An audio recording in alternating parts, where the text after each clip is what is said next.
For tens of thousands of years, there's been this one figure who's acted as a bridge between worlds, a master of ecstasy and a guide for the soul. I'm talking about the shaman.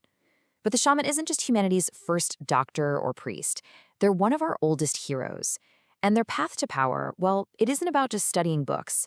It's a profound, dangerous, and completely transformative journey, an ordeal that, you'll see, echoes through all of our greatest stories. This is the shaman's initiation, and it's a map we all kind of recognize. And that's really the key right there. The shaman's journey is the original hero's journey. It's the exact same pattern we see in our modern myths, from the movies we watch to the stories we tell ourselves about our own lives. It's this universal map for transformation. And, like all epic tales, it starts with a summons, a call to adventure. So how does someone even become a shaman? Well, it's not like you just apply for the job. The journey kicks off with a call, a really powerful summons to leave the ordinary, everyday world behind and just step into the unknown. Now, according to scholars like the famous Mircea Eliade, this call usually shows up in one of three ways. Sometimes it's passed down through a family line, hereditary transmission. Or it can be a conscious, personal quest for knowledge. But the most dramatic, and honestly, the most classic path, is what's called a spontaneous vocation. That's where the spirit world chooses you, whether you like it or not. Yeah, this call is rarely a gentle invitation. More often, it just erupts into a person's life as a huge crisis. We're talking a severe illness, a near-death experience, or something that modern psychology might label a psychotic episode or a spiritual emergency. Basically, the spirits have to knock you off your feet just to get your attention. And you really can't overstate how serious this is. This is not a career choice you can just politely decline. The sources are crystal clear. Refusing the call is considered incredibly dangerous. It's a destiny that has to be accepted, because the only alternative is to be totally consumed by the very forces you were meant to master. Okay, so once the call is answered, the real ordeal begins. This is the absolute heart of the shamanic journey, the initiation crisis. It's a descent into pure chaos, a symbolic death that is the absolute prerequisite for any kind of rebirth. And look, this is not a metaphor for just having a tough time. We are talking about a complete and often violent deconstruction of the self. The person's old ego, their identity, their very body in a symbolic sense, it all has to be annihilated to make way for something entirely new. And just look at the common themes of this crisis. It's literally a journey to the underworld, a battle with inner demons. And maybe most strikingly, this experience of being symbolically torn limb from limb by spirits, only to be put back together again. This isn't just a trial, it's a complete spiritual overhaul performed by the spirits themselves. So here's the crucial part. It's all about how this experience is framed. In shamanic cultures, this crisis is seen as the sacred transformative process, what some call a non-pathological developmental crisis. It's an awakening. But in the modern West, well, the exact same symptoms would almost certainly be diagnosed as a serious mental illness, a pathology to be medicated and suppressed, which could potentially cut off a profound journey of self-discovery before it even begins.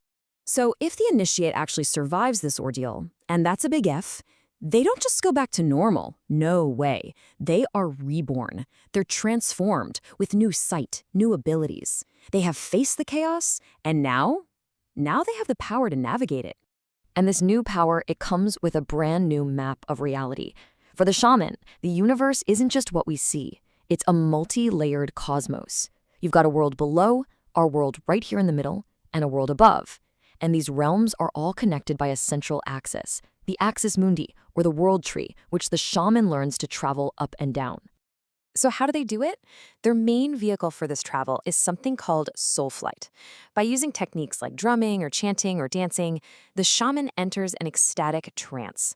In this state, it's believed their soul can actually leave their physical body and journey through all those cosmic layers to talk with spirits, find lost information, or perform healing.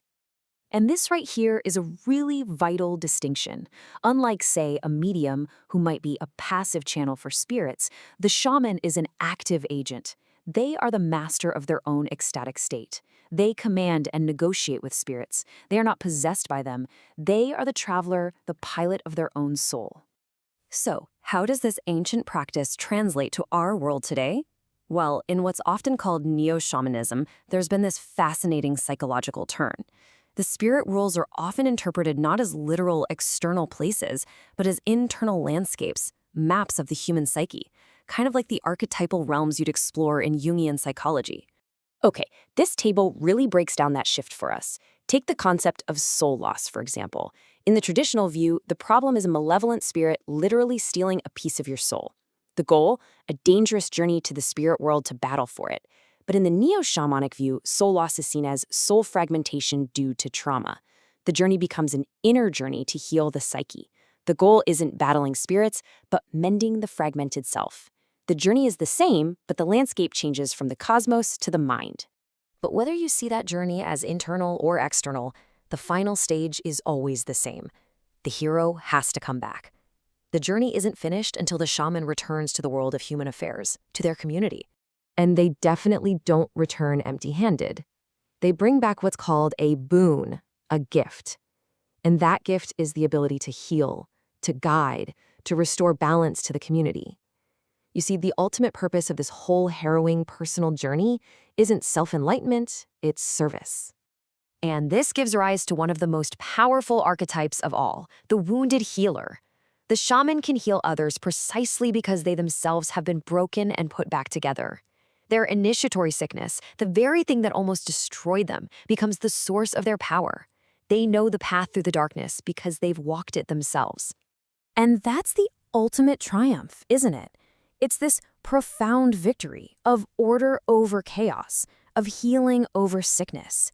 The shaman's entire journey proves that our deepest wounds can be transformed into our greatest strengths, turning personal agony into communal power. Which leaves us with a pretty big question for our own time. In a world where so many of us feel disconnected, alienated, fragmented, could this ancient path, this journey through crisis, death, and rebirth, be a kind of timeless map, a guide for confronting our own shadows, and maybe for healing our own souls?